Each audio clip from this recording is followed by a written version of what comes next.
நண்பருக்கும் தென்னிந்திய திரைப்படம் மற்றும் தொலைக்காட்சி கில்டு சங்கத்தின் சார்பாக உங்களை வரவேற்கிறோம். இது எங்கள் சங்கத்துடைய உறுப்பினர்களுடைய வாழ்வாதார பிரச்சனையை பற்றி உங்கள்கிட்ட நாங்கள் சில விஷயங்கள் பகிர்ந்து கொள்ள தான் உங்களை அழைச்சிருக்கோம். எங்களுடைய கில்டு சங்கம் 1965ஆம் ஆண்டு அப்போதைய பிரதமர் இந்திரா காந்தி அவர்களால் துவங்கப்பட்டது. இதன் நோக்கம் சிறிய முதலீட்டு தயாரிக்கப்படும் திரைப்பட தயாரிப்பாளர் நலனுக்காக அமைக்கப்பட்டது. இந்த தென்னிந்திய திரைப்படம் மற்றும் தொலைக்காட்சி கில்டு 2 ஆண்டுகளுக்கு ஒரு முறை தேர்தல் நடத்த வேண்டும் என்பது சங்க விதிகளில் உள்ளது. ஆனால் கடந்த 8 வருடங்களாக சங்கத்தில் தேர்தல் நடத்தாமல் அலக்கழிக்கும் நிர்வாகத்தில் உள்ளனர். அது மட்டும் இல்லாமல் சங்கத்தை 2 ஆண்டுகளாக செயல்பட விடாமல் பூட்டி வைத்து எந்த ஒரு குற்ற உணர்வும் இல்லாமல் உறுப்பினர்கள் அனைவருக்குமே எவ்வித மன உளைச்சல்களை உருவாக்கியுள்ளனர். அத்தகைய கடந்த நிர்வாகத்தினர் அனைவரையும் சங்க உறுப்பினர்கள் நலன் கருதி தகுதி நீக்கம் செய்யப்பட வேண்டும். இனிவரும் காலங்களில் சங்கம் திறம்பட செயல்படவும் சங்க உறுப்பினர்கள் பயன்பெறும் வகையிலும் சங்க தேர்தல் சரியான முறையில் நடத்தவும் மேற்படி செயல்பாட்டிற்காக சங்கத்திற்கு தற்காலிக புதிய நிர்வாகிகளை தேர்ந்தெடுக்கவும் இந்த பொதுக்குழு கூட்டம் நடத்தப்படுகிறது. மேற்படி சங்க நிர்வாகிகள் தேர்தல் சரியாக ஜனநாயக முறையில் நடத்த தகுதி வாய்ந்த தேர்தல் குழு அமைக்கப்படும்.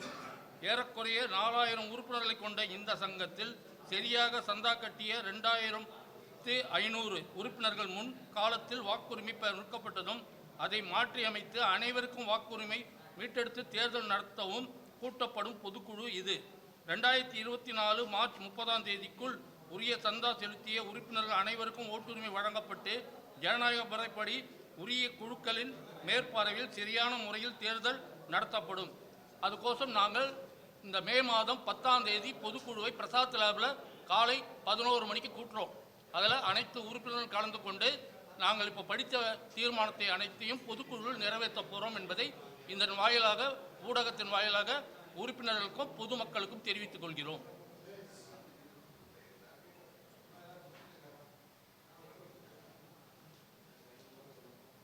எங்களை அறிமுகப்படுத்திக்கிறோம். நான் முன்னாள் செயலாளர், இந்த மேற்குறிப்பிட்ட சங்கம் தென்னிந்திய திரைப்படம் மற்றும் தொலைக்காட்சி கில்டு என்ற சங்கத்துக்கு முன்னாள் செயலாளர்.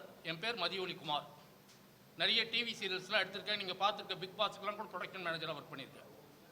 நான் என் பேர் ஆர் கமலநாதன், கில்டு செயற்குழு உறுப்பினராக இருந்தேன். இந்த பிரச்சனைகள் காரணமாக நான் ரிசைன் பண்ணிட்டேன். இப்போ ஃபர்தராக இந்த எலெக்ஷனை கொண்டு வரதுக்காக மே 10ஆம் தேதி ஒரு பொதுக்குழு பிரசாத் லேபில் கூட்டியிருக்கோம். அந்த கூட்டத்துக்கு எல்லாருமே வரணும்னு சொல்லிட்டு தான் இந்த ப்ரெஸ் மீட்டு இந்த கிளப்பில் நம்ம ஏற்பாடு பண்ணியிருக்கோம். அது பிரகாரம் எல்லா உறுப்பினரும் இந்த செய்தி கேட்டுட்டு அங்கே வரணுன்றது தான் நம்மளுடைய குறிக்கோள். இதுக்கு முன்னே இருந்த நிர்வாகிகள் சரியாக பண்ணாமல் கிட்டத்தட்ட 10 வருஷ காலமாக சேர்ந்த உறுப்பினர்லாம் வாக்குரிமை கொடுக்காமையும் அவங்க இப்போ கட்டின பில்லு ரசீது எதுவுமே சப்ஸ்கிரிப்ஷன் கொடுக்காம ஏமாற்றிக்கிட்டு கிட்டத்தட்ட ஒரு 10 வருஷமாக ஓட்டிட்டாங்க. ஒரு 2 வருஷமாக கில்டு சங்கத்தையே பூட்டி சீல் வச்சுருக்காங்க. அதையும் திறந்துக்கிருந்து விட்டு பார்த்தோம். அதையும் திரும்ப நிர்வாகம் சரியாக பண்ண முடியல. இந்த பொதுக்குழு எதுக்கு கூட்டுறேன்னா அந்த உறுப்பினர்கள் கூட்டி மறுபடியும் தேர்தலை கொண்டு வரதுக்காகவும் மறுபடியும் நல்ல மாதிரி இதை நடத்தணும் அப்படின்றதுக்காகவும் எல்லா உறுப்பினருக்கும் வாக்குரிமை கொடுக்கணும் அப்படிங்கிறதுக்காகவும் இதை நம்ம ஏற்பாடு பண்ணிக்கிட்டு இருக்கோம். நன்றி, வணக்கம். DD movies line G Haridas. ஆக்சுவலாக இந்த பொதுக்குழு நாங்கள் நிறைய ட்ரிப்பு நாங்கள் ட்ரை பண்ணிட்டோம். எல்லாரோடையும் கலந்து பேசணும். யாரும் இன்ட்ரெஸ்ட் எடுத்து அது செய்கிற மாதிரி ஒன்றுமே தெரியல இதில். அதனால் நாங்கள் பண்ணுறோம், சொந்தமாக நாங்களே உறுப்பினர்கள்லாம் சேர்ந்து சிறப்பு பொதுக்குழுவாக கூட்டி மே 10ஆம் தேதி 2026 பிரசாத் ஸ்டுடியோ வடபழனியில் ஏற்பாடு பண்ணியிருக்கோம். இதில் என்ன முக்கியத்துவம் விஷயம்னா எல்லாருமே இப்போ பணம் சந்தா கட்ட ஆரம்பிச்சிட்டாங்க. லாஸ்ட் டைம் பார்த்தீங்கன்னா இந்த சந்தா கட்டினவங்க எல்லாருக்கும் உங்களுக்கு உறுப்பினர் இல்லை, உங்களுக்கு அது இல்லை, இது இல்லை, தேர்தலில் ஓட்டு போட முடியாது, இப்படி பிரச்சனைகள்லாம் நிறைய இருந்தது. அது எல்லாமே இப்போ தீர்மானத்தில் கொண்டு நிறைவேற்றிட்டு எல்லாருக்கும் ஓட்டுரிமை 2024 வரைக்கும் ஓட்டுரிமை கொடுக்க போகிறோம். அதான் எங்களோட கொள்கை, எங்களோட குறிக்கோள். முக்கியமான விஷயம் எல்லா உறுப்பினரும் திருப்பியும் இது கலந்து இந்த சங்கத்தில் கலந்து நல்ல ஆரோக்கியமாக இது நடத்தணும் முடிவு பண்ணி வச்சுருக்கோம். நன்றி, வணக்கம். அது மட்டும் இல்லாமல் இந்த சங்கம் ஒரு பாரம்பரியமான சங்கம். 2 ஆண்டுக்கு ஒரு முறை தேர்தல் நடத்தணும். தேர்தல் அதிகாரியாக 2 நீதிபதிகளையும் போட்டாச்சு. ஆனால் அந்த நீதிபதிகளுக்கு இப்போது இடைக்காலமாக நிர்வாகத்தை பார்த்துக்க வேண்டிய தலைவரும் 2 செயலாளரும் கோஆப்ரேட் பண்ணாமல் சங்கம் செயல்படுதுன்ற மாதிரி கோர்ட்டில் தெரிவிச்சுட்டு ஆனால் சங்கத்தை பூட்டி வச்சுக்கிறதுனால எங்களால் செயல்பட முடியலன்னு அந்த 2 நீதிபதிகளும் ரிசைன் பண்ணிட்டாங்க. ராஜினாமா பண்ணிவிட்டு இந்த இருக்கக்கூடிய இந்த 3 நிர்வாகிகள் மேலே குறை சொல்லிவிட்டு நாங்கள் ராஜினாமா செய்கிறோன்னு சொல்லிட்டு போயிட்டாங்க. இப்போது நாங்கள் இந்த பொதுக்குழு கூட்டி கோர்ட்டில் சொல்லி புதிய தேர்தல் அதிகாரியை நியமித்து தேர்தல் நடத்தணுன்றதுக்கு தான் மெயின் மோட்டிவேஷன். பல படங்கள் இப்போ இதனால் முடங்கி கிடக்குது. அவார்டுக்கு அப்ளை பண்ண முடியல. சிறிய முதலீட்டு தயாரிப்பாளர்கள் அதிக பேர் எங்களுடைய இதில் தான் சங்கத்தில் தான் உறுப்பினர்கள். ஆண்டுக்கு 100லேருந்து 120 படங்கள் நாங்கள் சென்சார் பண்ணியிருந்தோம். இன்றைக்கி சப்சிடிக்கு கூட அப்ளிகேஷன் ஃபார்மை ஃபில்அப் பண்ணி கொடுக்க முடியாத அளவுக்கு இன்றைக்கி ரொம்ப பின்தங்கி போயிட்டு ரோட்டில் நின்று அப்ளிகேஷன் ஃபார்ம்லாம் கையெழுத்து போட்டு வாங்கி கொடுக்க வேண்டிய நிலைமையில் இன்றைக்கி இருக்குது. சங்கம் வந்து சொந்த கட்டடத்தில் செயல்படக்கூடிய சங்கம் எங்களுது. ஆனால் எங்கள் சொந்த கட்டடத்துக்குள்ளேயே நாங்கள் போக முடியாமல் இன்றைக்கி எல்லாம் ரோட்டில் நின்று புடப்ப பார்த்துட்டு இருக்கோம். ஒவ்வொருத்தர்கிட்டையும் கையெழுத்து வாங்கிட்டு இருக்கோம். சரி, அனைவருக்கும் வணக்கம். நீங்கள் செய்தியெல்லாம் போடுவீங்கன்னு நினைக்கிறேன். அந்த நம்பிக்கையில் தான் நாங்கள் இந்த பத்திரிகையாளர் மன்றத்தில் வந்து உட்காந்து உங்களுக்கு முன்னாடி நிற்கிறோம். ஏன்னா பத்திரிகையாளர் மூலமாக தான் எல்லாம் போகணும் அப்படிங்கிற ஒரு இது. கிட்டத்தட்ட 4000 உறுப்பினர்கள் இருக்கிறாங்க. 20,000 உறுப்பினர் ஒரு பழம்பெரும் சங்கம் 1965 முன்னாள் பாரத பிரதமர் இந்திரா காந்தி அம்மையால் தொடங்கப்பட்டதுன்னு அவர் சொல்லியிருந்தார். இந்த சங்கத்தில் எல்லா ஊர்லேயும் இருந்து உறுப்பினர் இருக்கிறாங்க. இவங்க எங்கெங்கே இருக்கிறாங்களே எங்களால் கண்டுபிடிக்க முடியல. சுமார் ஒரு 1500 உறுப்பினரோட விலாசத்தை நான் கண்டுபிடிச்சி அவங்களுக்கு அனைவருக்கும் கடிதம் அனுப்பியிருக்கோம். கடிதம் மூலமாக வந்து அவங்களுக்கு இந்த விஷயம் போய் சேர்ந்துருக்கு. மற்றவர்களுக்கு போய் சேரணும்னா தயவுசெய்து நீங்கள் ஒரு பெரிய அளவில் போராட்டம், சிறிய அளவிலையாவது உறுப்பினர்கள் ஒன்று கூடி தலைவன் ஒரு சங்கத்தை எப்படி நடத்தணும்னு உதாரணமாக இருக்கிறவங்களாம் விட்டுட்டு போயிட்டாங்க.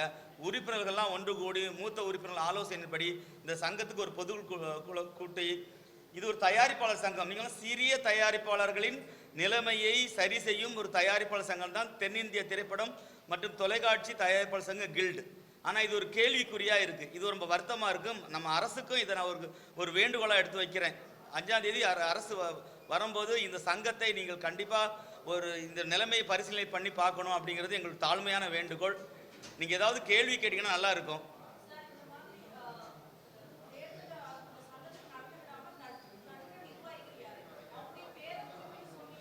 இல்லை அது வேண்டாம். என்ன அப்படின்னா இது காலங்காலமாக எல்லா சங்கங்களும் நேற்று கூட நாங்கள் ப்ரெஸ் மீட்டில் வந்து கேட்கும்போது கில்டு அப்படின்னு கொடுக்க மாட்டேன்னாங்க. தயவுசெய்து கொஞ்சம், அதாவது எப்படின்னா நாங்கள் உங்களை தேடி வந்திருக்கோம். நீங்கள் உங்களுக்குள்ளேயே பேசிட்டு இருந்தால் எங்கள் விஷயம் எப்படி இருக்கும்? எங்களுக்கு இதான் வருத்தம். என்ன வருத்தம் அப்படின்னு பார்த்தீங்கன்னா, எல்லா மீடியாலையும் பார்க்கும்போது ஒரு நடிகனை பற்றி போடும்போது மட்டும் அவர் கதவை திறந்துட்டாரு, கதவை விட்டு வெளியிட்டார், தேர்தல் போடாரு, கை தூக்குறாரு. எங்களை மாதிரி விஷயங்கள் இந்த தயாரிப்பாளர் சங்கத்தில் இருக்க சிறிய தயாரிப்பாளர் சங்க நிலைமையை நீங்கள் எடுத்து சொன்னீங்கன்னா நல்லா இருக்கும். அதை நீங்கள் நாங்கள் ஒரு உணர்வுபூர்வமாக வந்திருக்கோம்.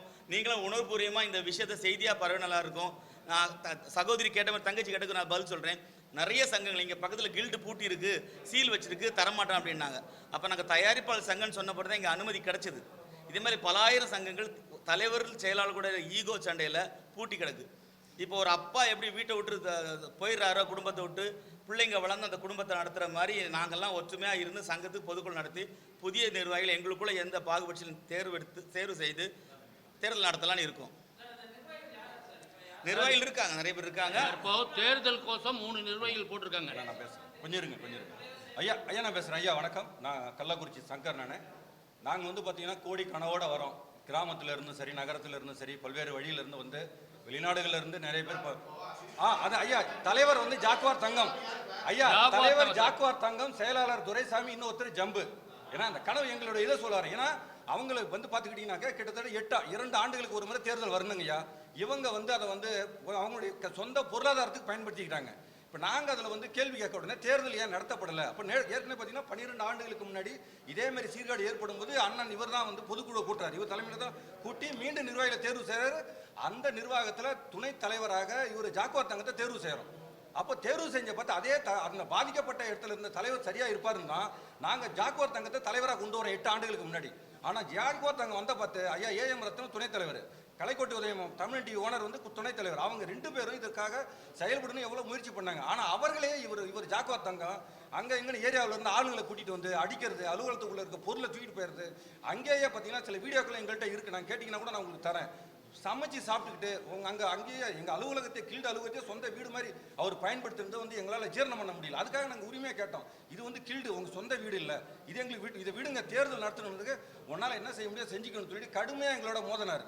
நானும் நண்பர் சக்கரவர்த்தி, எங்கள் அண்ணா, இவங்கெல்லாம் நாங்களாம் எவ்வளவோ தடுத்தும் பார்த்தோம். இதனால் அடிதடிலாம் நடந்திருக்கு, வழக்கெல்லாம் கூட நடந்திருக்கு.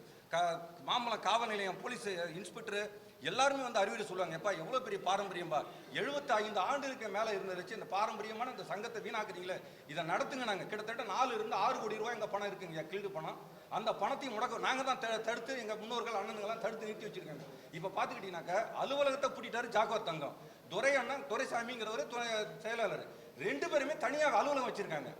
தனி அலுவலகம். ஜாக்குவார் தங்கம் எம்ஜிஆர் நகரில் அவர் வீட்டில் வச்சு அலுவலகத்தை நடத்துறாரு, இதே பதிவு பண்றாரு, இதே வருமானம் எடுக்கிறாரு. அந்த பணத்தை என்ன பண்றாரு, ஏது பண்றாருன்னு வரவு செலவு கணக்கு கொடுக்க முடியாது. ஏன்னா கோடி கணக்கில் அவர் கையில் இருக்குன்னு மற்றவங்க பேசிக்கிறாங்க. எப்படின்னா லட்சக்கணக்கில் அவரால் கணக்கு கொடுக்க முடியாது. அதுக்கு இணையா துரைசாமி அண்ணாண்ட ஒருத்தர், நாங்கள் அவரை ரொம்ப நம்பணும், முறைப்படி வழக்கு போட்டு நீதிமன்றத்தில் நடந்து நீதிமன்றத்தின் வழியாக தேர்தலை கொண்டு வரான்னு நினைச்சா துரைசாமி அவர்களுக்கு நாங்கள் பொருளாதார உதவியாகவும் கூடவும் அவருக்கு எல்லாம் செஞ்சோம். அவர் கடைசி வரைக்கும் வழக்கறிஞர்கிட்ட கூட அந்த வழக்கு கொண்டு போய் கொடுக்கலங்கும் போது எங்களுக்கு ரொம்ப வலியும் வேதனையுமா இருந்தது. ஏன்னா நாங்கள் வந்து இந்த மண்ணுக்காக மக்களுக்காக நான் ஏதாவது நல்ல கருத்தை உள்ள கொண்டு வரணும், ஒரு நல்ல படைப்பை உருவாக்கணும்னு எங்களுக்கு 1000 கோடி கனவோட சினிமா தயாரிக்க நாங்கள் வரோம். வந்துட்டு படம் எடுத்தா சென்சார் கிடைக்கிறது இல்லை. எங்கள் டைட்டில இப்போ பார்த்தீங்கன்னா 2 ஆண்டுகளாக எங்களால் தயாரிப்பு, அதாவது டைட்டில பதிவு பண்ண முடியல. எங்கள் டைட்டில் என்னோட படம் வந்து தேடும் விழிகள் பட டைட்டில், என் டைட்டில இப்போ திருடி வித்துட்டாரு ஜாக்குவார் தங்கம். ஏன்னா 6 மாதத்தோட புதுப்பிக்கணும், கட் பண்ணிட்டாரு. 2 ஆண்டுகள் அலுவலகம் திறக்காதனால கிட்டத்தட்ட 1000க்கு மேற்பட்ட டைட்டில்கள் இவர் எடுத்து கொடுத்துக்கிட்டே இருக்கார். மாஸ்க்னு ஒரு படம், என் தம்பி ஒருத்தர் நண்பர், அவங்க தாய் இறந்துட்டாங்க. தாய் இறந்ததுக்கு அவர் படம் சொந்தமாக தயாரித்து இந்த படத்தை எடுத்து ரிலீஸ் பண்ண முடியல. அந்த தாய் மரணத்துக்கு போக முடியல. அங்கேருந்து வாட்ஸ்அப்பில் வீடியோ எடுத்து காட்டுறாங்க, வந்தா உங்கள் அம்மா பணத்தை எடுக்க விட மாட்டோம், என் பணத்தை கட்டினா உன் படத்தை எடுப்போம்னு சொல்லிட்டாங்க. அழுவழுன்னு அழுவுறாரு. அப்போ டைட்டில் வேற ஒருத்தர், அதை வந்து ஜாக்குவார் தங்கம் வித்துட்டார் வேற ஒருத்தர்கிட்ட. அப்போ எவ்வளோ பெரிய வலிய வேதனையுமா இருக்கு. அந்த அவர் இன்னை வரைக்கும் இங்கே தான் இருக்கார். பெத்த தாய் இறந்த இறப்புக்கு கூட போய் பார்க்க முடியாது, வலிய வேதனை. எங்களுக்கு அது மாதிரி தான் 1000 வலிகள் எங்களுக்கு இருக்கு. எங்க படங்கள் நான் நல்லா பார்த்தீங்கன்னா நம்ம இப்போ இந்த கில்டு முடங்கியதால ஐயா தரமான படங்கள் கொடுக்க முடியல. நாங்க தான் தேசிய விருது வாங்குற படங்கள் எல்லாம் கில்டுல இருந்தா வெளியே வந்திருக்கு. சொல்லுங்கய்யா, இதை கேட்க வந்தீங்க, சொல்லுங்கய்யா.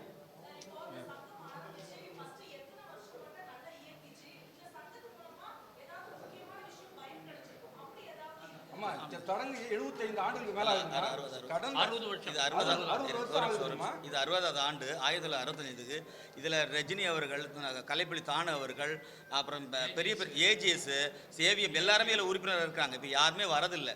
இதுக்கு ஒரு எங்க சங்கத்தில் நடந்த முக்கியமான ஒரு சம்பவம் சொல்றீங்கல்ல, அதாவது ரோஜா படம் வந்து தேசிய விருதுக்கு தேர்ந்தெடுக்கப்பட்டுச்சு. எல்லாருக்கும் தெரியும், தினத்தந்தியிலே ஒரு ஃபுல் பேஜ் போட்டாங்க. ஆனால் தேவர் மகன் வந்து எங்கள் சங்கத்து மூலியமாக ரெக்கமெண்ட் பண்ணி தான் தேவர் மகன் தேசிய விருதில் செலக்ட் ஆகி அது தேசிய சிறந்த படமாக தேர்ந்தெடுச்சு. அதுபோல் எங்களுக்கு எங்கள் சிறிய முதலீட்டு தயாரிப்பாளருக்கும் படைப்புகளையும் நாங்கள் ப்ரமோட் பண்ணுறதுக்கு எங்கள் வாய்ப்பு மொத்தமாக மறுக்கப்பட்டிருக்கு. இப்போ தேசிய விருதுக்கு கிட்டத்தட்ட 8 வருஷமாக எங்களால் அப்ளையே பண்ண முடியல. எங்களுடைய பணம் நாங்கள் கட்டுறோம் பார்த்தீங்களா, சந்தா காசுலேயே எஃப்எஃப்ஐக்குன்னு ஒரு 10 ரூபா தனியாக கொடுக்குறோம். ஆனால் எஃப்எஃப்ஐக்கு சந்தா போய் சேரல. இப்போ சொன்னாங்கல்ல 7 கோடி ரூபா, அதுக்கு நாங்கள் ஜிஎஸ்டி கட்ட முடியாமல் எங்கள் பணம் முடங்கி கிடக்குது. சங்கத்துடைய பணம் முடங்கி கிடுது. நாளைக்கு மத்திய அரசு இது போல் நீங்கள் ஜிஎஸ்டி கட்டலையேன்னு சொல்லிட்டு எங்கள் பணத்தை எடுத்துக்கிட்டாங்கன்னா அதுக்கு இந்த 3 நிர்வாகிகளும் பொறுப்பாக முடியுமா? கஷ்டப்பட்டு தயாரிப்பு. அதே போல் கொரோனா காலத்துலேருந்து இன்ன வரைக்கும் மறைந்த உறுப்பினர் ஒருத்தருக்கு கூட இறப்புக்குன்னு கொடுப்போம் அன்பு தொகை. அந்த அன்பு தொகை கூட அந்த வீட்டுங்களுக்கு கொடுக்க முடியல. ஒரு ஃபங்க்ஷனுக்கு போயிட்டு ஒரு மாலை மரியாதை கூட செய்ய முடியல சங்கத்து சார்பாக. இவ்வளோ பாரம்பரியமான சங்கம் செயல்படாமல் இருக்குது. அதை மீண்டும் செயல்படுறதுக்கும் அந்த உறுப்பினர்கள் எங்களுக்கு இப்போ கையில் இருக்கிறது வந்து முன்னாடி 2015 நடந்த தேர்தலுக்கு எங்கள் கிட்ட இருக்கிற ஓட்டர்ஸ் லிஸ்ட் 1400 பேரை தவிர புதுசாக சேர்ந்த 2500 பேர் யார் சேர்ந்தாங்க, எங்கே இருக்காங்கன்னே எங்களுக்கு தெரியல. அந்த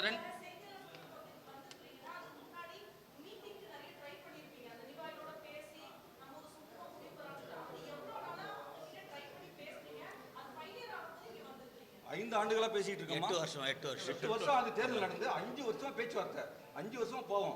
யாராவது உள்ள போனா அடிச்சிருது, படிக்கட்டு சந்தில வச்சு ஜாக்குவார் தங்கம் அடிச்சிடுறாரு. அது எல்லாமே தெரியும். நாங்களே போனோம், எங்கள்கிட்ட அவங்க நாங்களும் பதிலுக்கு பதில் 2 அது மாதிரியான கைகலப்பெல்லாம் நடந்திருக்கு. நிறைய பேர் பாதிக்கப்பட்டிருக்காங்க. 8 வருஷமா பேசிட்டு இருக்கோம். வழக்கு வந்து அவங்க அந்த இதை போயிட்டு இருக்காங்க. இப்போ விஷயம் என்னன்னா அதெல்லாம் விட்டுருங்க. 2 வருஷமா சங்கம் திறக்கல, அதுக்கான மின்சார அந்த இதெல்லாம் எல்லாம் வச்சிருக்கோம். இனிமேல் நிறைய உறுப்பினர் சேர்றாங்க. இதனால பல சின்ன சின்ன சங்கங்கள் ஆயிடுச்சு. உறுப்பினர் எங்கே இருக்கிறாங்க, அவங்களுடைய பொருளாதாரம் இதெல்லாம் எதுவுமே தெரியல. இதனால் இதெல்லாம் பழசெல்லாம் விட்டுட்டு உறுப்பினர்லாம் சேர்ந்து சங்கத்தை வழி நடத்தலான்னு முயற்சி பண்ணி பத்திரிகையாளர்கள் முன்னாடி வந்திருக்கோம். எங்களுக்கு நீங்கள் வந்து இது பத்திரிகையில் போட்டு இதை வந்து ஒரு விஷயமா சொல்லி எல்லா உறுப்பினரும் பணம் கட்டி பொதுக்குழுக்கு வரணும். இந்த சங்கம் இந்த விஷயம் வந்து முதலமைச்சர் காதில் போய் இது சேர்ந்து இந்த தமிழக அரசு ஒரு நல்ல முடிவு எடுக்கணும் இந்த சங்கத்துக்கு. ஏன்னா இது வந்து சங்கம் நீங்கள் நினைக்கிற மாதிரி கிடையாது. ஒருத்தர் இது வந்து மொத்தம் 3 சங்கம் தான் இருக்குது இந்தியாவிலே. அதில் 2வது சங்கம் இது. கொல்கத்தா, அப்புறம் மும்பை. 3 சங்கங்களும் தான் இருக்குது. அவ்வளோ உறுப்பினர்களுக்கு மானியம் வேணா இந்த சங்கத்துக்கு தான் கொடுக்கணும். வேறு எந்த சங்கம் கவுன்சிலுக்கே மானியம் கொடுக்கக்கூடாது. பார்க்க போனால் இதுக்கு தான் மானியம் கொடுக்கணும். தேசிய விருது இதில் இருந்து தான் கொண்டு விடும். எல்லாமே இதில் தான் இருக்குது. எந்த நடவடிக்கையும் இல்லை. கேட்டால் அவங்களுடைய அராஜகம். இப்போ அதெல்லாம் கடந்து பொதுமக்கள் கைக்கு வந்திருக்கு. நீங்கள் அந்த ஒத்துழைப்பு எங்களுக்கு கொடுக்கணும்.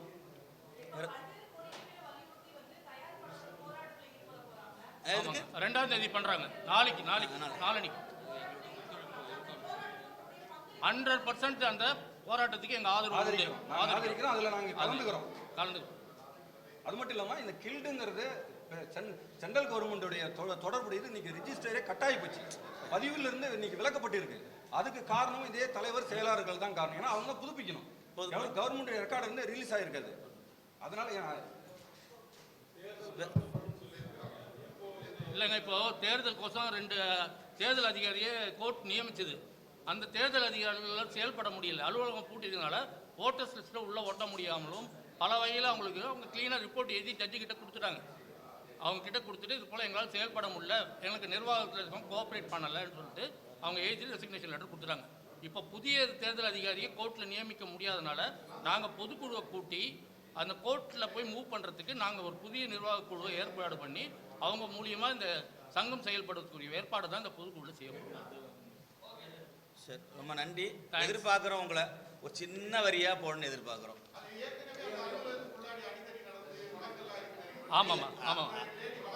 ஆமாங்கய்யா. அது அவங்க வழக்கறிஞர் கிடையாது. அவங்க படிச்சுட்டு இருக்கவங்க தான். ஞாபகம் இருக்கு. இரவு நேரத்தில் அவங்க வழக்கறிஞர் கிடையாது. அது தவறான ஒரு புரிதல். அதெல்லாம் இப்போ கடந்து செல்வோம். பொதுக்குழு நோக்கி மட்டும் நம்ம பேசுவோம் அப்படிங்கிறத இல்லை சொல்லி ஜாக்குவார் தங்கம் தலைவர்கிட்ட. ஆமா தலைவர் முடிச்சு வழக்கு எது இல்லைங்க. இவர் ஏதோ போட்டிருக்கிறாரு. உறுப்பினர் முன்ன போட்டிருக்காருங்கய்யா. ஐயா 3 ஆண்டுகளுக்கு முன்னாடி உறுப்பினர் உள்ள வரக்கூடாதுன்னு தீர்ப்பு வாங்கியிருந்தாரு. நாங்களே அப்ப கேட்டோம், எப்ப உறுப்பினர்கள் இல்லாம எப்படி ஒரு சங்கம் இயங்கும்? தலைவர் செயலாளருக்கு என்ன வேலை? இந்த தீர்ப்பு மேலே எங்களுக்கு சந்தேகமா இருக்கு. நீதி அரசர்கள் தான் வாங்கினாங்களா கொடுத்தாங்களா, நீங்க ஏதாவது ரெடி பண்ணிட்டு வந்தீங்களான்னு கூட நாங்க கேள்வி கேட்டோம். ஏன்னா ஐயாவுக்கு தெரியாது கிடையாது. உங்களுக்கு ஒரு சங்கம்னா சங்கத்துல உறுப்பினர்கள் வந்து பணம் கட்டாம உறுப்பினர்களே உள்ள வரக்கூடாதுன்னு ஒரு நீதிபதி ஒரு தீர்ப்பு கொடுத்திருக்காருன்னு சொல்லி எங்கள்கிட்ட வந்து காட்டுறாரு.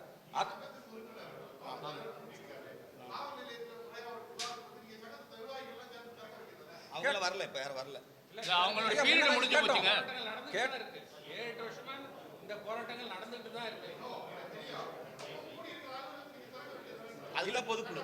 அதிகாரத்தை வாங்கி அதே ஜனநாயக முறைப்படி நடந்துக்கணுங்கிறதுக்காக பிரஸ் மீட்டை கூட்டுறோம். 10ஆம் தேதி நாங்க வந்து பிரசாத் லேப்ல வந்து பொதுக்குழு கூட்டிட்டு அந்த நிர்வாகிகளை நீக்கிட்டு புதிய நிர்வாகிகளை நாங்க தேர்வு செய்யறோம். அந்த நிர்வாகிகள் பதவி ஏற்கிறாங்க. பதவி ஏற்ற உடனே முறையா நாங்க கடிதம் கொடுத்து சாவியை கேட்போம். தரல அப்படின்னா நாங்க வந்து புது நிர்வாகிகளோட இயங்கும். அது இல்லாம அப்புறம் நாங்க முறைப்படி காவல் எங்க போகணுமோ, நீதித்துறையா அல்லது பத்திரிகையாளர் மன்றமா எங்க கேட்கணுமோ நீதிக்காக மறுபடியும் நாங்க ஜனநாயக ரீதியாக நாங்கள் செயல்படுவோம். மீண்டும் கில்டை மீட்டெடுப்போம். பழையபடி நாங்கள் நடத்துவோம். ஏன்னா சொந்த கட்டடம் எங்களுக்கு மட்டும்தாங்க இருக்கு. கில்டுக்குன்னு சொந்த கட்டடம் இருக்கு. 6-7 கோடி ரூபாய் பணம் இருக்கு. ஒரு 4 கோடி ரூபாய் கிட்ட பேங்க் அக்கௌண்ட்ல வச்சிருக்கோம். ஏன்னா அந்த அக்கௌண்ட்லாம் பிளாக் பண்ணதுனால அந்த அமௌண்ட் எடுக்க முடியல. அந்த அமௌண்ட் அப்படியே தான் இருக்கு. சொந்த கட்டடம் இருக்கு. கிட்டத்தட்ட 3000 உறுப்பினர்கள் மேல இருக்காங்க. 1500 பேர் மட்டும்தான் எலிஜிபிள் ஆஃப் த ஓட்ஸ். மற்றவங்க எல்லாம் ஓட்டு உரிமையை கொடுக்கறது இல்லை. ஒரு சின்ன உதாரணம் சொல்ற கேளுங்க.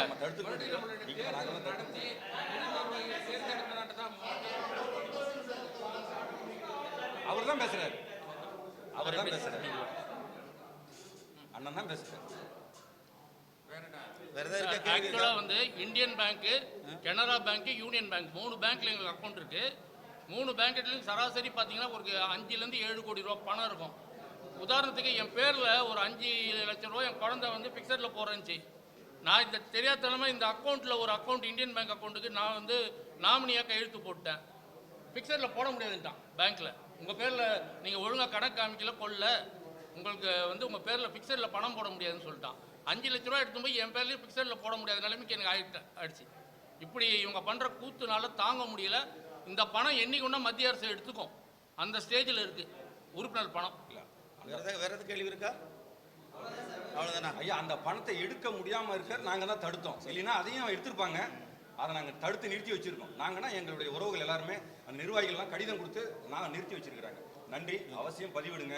கில்டுக்கு ஒரு விடிவு கிடைக்கட்டும். இந்தியா சுதந்திரம் அடைஞ்ச மாதிரி கில்டுக்கு ஒரு சுதந்திரம் கிடைக்கணும். ரொம்ப எதிர்பார்க்குறவங்க நம்பி அதுதான் வந்திருக்கும். நீங்கள் போடுவேன்னு நினச்சி அவளோடு காத்திருக்கும். அப்படியே நீங்கள் முடைக்கிறாதுங்க, கேமரா கவரை மூடுற மாதிரி எங்களுடைய எண்ணங்களையும் மூடி வச்சிடாதுங்க. சரிங்களா? திறக்கணும், அடுத்த இதில் திறக்கிற மாதிரி.